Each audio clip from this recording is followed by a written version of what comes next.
ایک source report آئی کہ کچھ غیر ملکی موومنٹ ہو رہی ہے، اتنے عرصے سے وہاں پر موومنٹ ہو رہی ہے، اور جب وہاں گئے تو وہ ایک بہت huge call centre national campaign چلا رہے تھے، اور الٹا پھر انہی سے پیسے لے کے انہی کی انویسٹمنٹ کروا کے اور وہ پھر ان کی وہ ویب سائٹس بند کر دیتے ہیں، کیونکہ وہ سب فراڈ ہوتا ہے، لوگوں کی ہارڈ منی جو ہے وہ لوٹ کر اپنی پاکٹس میں۔ ایسا تو نہیں ہوگا کہ NCCIA فیس دیکھے گی، کیس نہیں؟ ہمارے جو اب تک کی رپورٹ کے مطابق اب جب تفتیش میں اس کا رول سامنے آئے گا، اس کے بیک اینڈ پہ کوئی اور لوگ بھی انوالو ہیں، یہ تمام چیزیں ان کے سامنے ہم انرتھ کر کے رکھ دیں گے۔ کتنے لوگ یہاں پہ غیر ملکی آئے ہوئے تھے، یا وہ بھی اوور سٹے ہیں یا انلیگل طریقے پر پاکستان آئے ہیں، راتوں رات امیر بننے کی خواہش، لوگ ناجائز قانونی غیر قانونی حربے بھی استعمال کرتے ہیں۔ لالچی نو مارے جھوٹا، یہ اپنی پرسنل چیزیں جو ہماری سوسائٹی کے لوگ ہیں، میں یہ نہیں کہہ رہا کہ چٹے ان پڑھ ہی یہ کام میں ٹریپ ہو رہے ہیں، اتنے پڑھے لکھوں کے کیس میرے پاس ہیں، بتاؤں ڈیزگنیشن کا جو پاکستان کے، اور سکیمر اتنے چٹے ان پڑھ ہیں،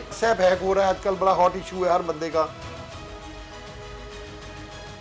پاکستان میں ہر 10 سال کے بعد کوئی نہ کوئی نیا سکینڈل منظر عام پر آتا ہے۔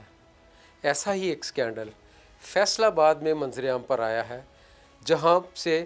National cyber crime and investigation agency نے 149 لوگوں کو گرفتار کیا ہے، جن میں 20 خواتین بھی شامل ہیں۔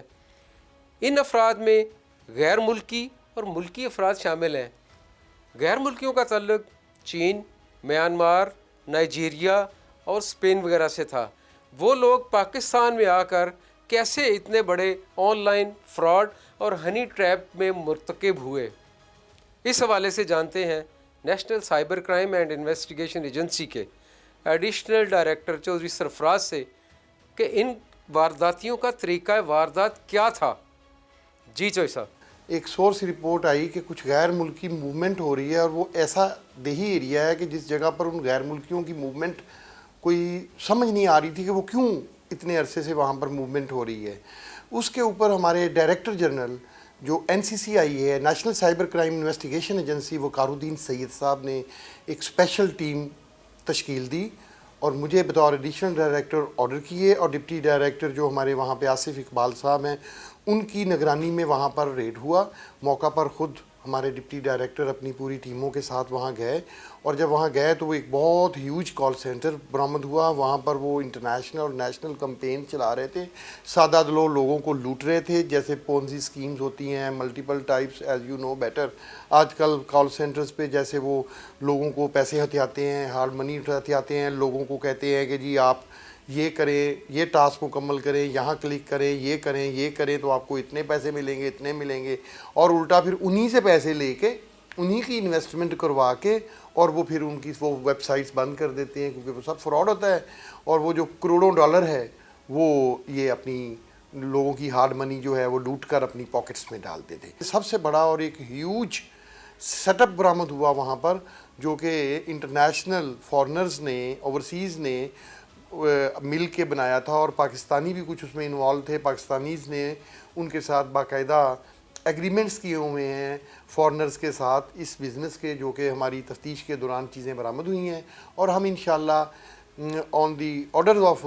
DG NCCIA اس کا کلا کما کریں گے، اور اس کی انویسٹیگیشن کو منطقی انجام تک پہنچائیں گے کہ یہ اب تک کیا فراڈ کر چکے ہیں، کتنے پیسے کا کر چکے ہیں۔ چوہدری صاحب، جیسا کہ لگ رہا ہے کہ اس کے پیچھے ایک سابق چیئرمین فیسکو تحسین اوان شامل تھا، اور اس کا تعلق ایک سیاسی جماعت سے بھی ہے، تو کیا ایسا تو نہیں ہوگا کہ NCCIA فیس دیکھے گی، کیس نہیں؟ یا کیس دیکھا جائے گا، فیس نہیں؟ کسی قسم کا کوئی پریشر ہے آپ پہ؟ ہمارے جو اب تک کی رپورٹ کے مطابق ہی فاؤنڈ گلٹی، تو ہم نے اس کا FIR میں لکھ دیا۔ اب جب تفتیش میں اس کا رول سامنے آئے گا، وہ کتنا بینیفٹس لے رہا تھا، کیا بینیفیشریز اور بھی ہیں، اس کے بیک اینڈ پہ کوئی اور لوگ بھی انوالو ہیں، یہ تمام چیزیں انشاءاللہ عدنان ملک آپ کے سامنے ہم انرتھ کر کے رکھ دیں گے۔ چوہدری صاحب، یہ فرمائیے گا کہ جتنے لوگ یہاں پہ غیر ملکی آئے ہوئے تھے، کیا وہ قانونی اور لیگل طریقے سے پاکستان میں ان کی انٹری ہوئی ہے، یا وہ بھی اوور سٹے ہیں یا انلیگل طریقے پر پاکستان آئے ہیں؟ اس بارے میں آپ کی تفتیش کیا کہتی ہے؟ ہمارا پروسیس سٹارٹ ہے، آن وار فوٹنگ پہ ہم ان چیزوں پہ کام کر رہے ہیں تاکہ ہمارے وطن عزیز کا نام برباد نہ ہو۔ پاکستان میں کال سینٹر چلیں، لیگل چلیں،